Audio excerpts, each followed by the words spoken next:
ಈ ಸಿನಿಮಾದಲ್ಲಿ ನೀವು ಇವತ್ತು ಏನು ಅಂದ್ಕೊಂಡಿರೋ ಟೋಟಲ್ ಒಟ್ಟು ಬಜೆಟ್ ಖರ್ಚಾಗಿದೆ ಅಂತ ನೀವೇನು ಮೊತ್ತ ಅಂದ್ಕೊಂಡಿದ್ದೀರಾ ಅದರಲ್ಲಿ 50% ಸೆಟ್ಗೆ ಖರ್ಚಾಗಿದೆ. ಯಾಕಂದರೆ ಇಡೀ ಸಿನಿಮಾ ಸೆಟ್ಟು ಈ ಫಸ್ಟು ಮೇಯ್ನ್ ನಾವೊಂದು ಮಿನಿಯೇಚರ್ ಮಾಡಿಕೊಂಡು ಒಂದು ಪಾಕಿಸ್ತಾನದ ಜೈಲ್ ಸೆಟ್ ಹಾಕಿದ್ವಿ. ಆ ಸೆಟ್ಟು ಇವತ್ತು ಹೈದ್ರಾಬಾದಲ್ಲಿ ಒಂದು ಸೆಟ್ ಇತ್ತು, ಮುಗಿಸ್ಕೊಂಡು ಬಂದು ಆಮೇಲೆ ಸ್ಟಾರ್ಟ್ ಆಯಿತು. ಆ ಸ್ಟಾರ್ಟ್ ಆದಮೇಲೆ ನನಗೆ ಆ ಸೆಟ್ ಬಗ್ಗೆ ಎಲ್ಲರೂ ಒಂದು ಪ್ರಶಂಸೆ ಸಿಕ್ಕಿತ್ತು, ಎಲ್ಲ ಸಂತೋಷದ ವಿಷಯ ಆಗಿತ್ತದು. ಅದ್ರ ಜೊತೆಗೆ ಕರೆಕ್ಟಾಗಿ ನಮ್ಮ ಹೀರೋ ಒಂದು ಎಂಟ್ರಿ ಕೊಡ್ತಾರೆ ಆ ಗೆಟಪ್ಪಲ್ಲಿ.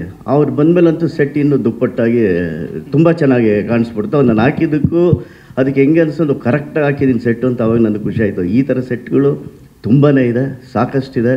ಆಮೇಲೆ ಪ್ರತಿಯೊಂದು ಸೀನಲ್ಲೂ ಸೆಟ್ಟು 75-80% ಫುಲ್ ಆಫ್ ಮೂವಿ ಬರೀ ಸೆಟ್ಗಳಿದೆ.